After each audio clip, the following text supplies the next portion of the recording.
Di ba ayaw mo ng Chinese? Ayun. Baka next week. Chicken tinola. Marami bang luto sa mga ubi tinola? Sinampal mo ba? Adobo. Ako tinola na lang. Adobo. Si Carl magaling sa adobo.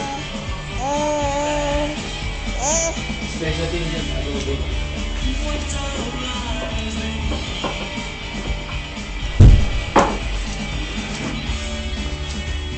Ang bagal naman ako eh. Sasali na lang sa USB eh. Bagal. Kapag transfer talaga mabagal, sa akin yung mabagal. Eh, copy paste na nga lang yan eh.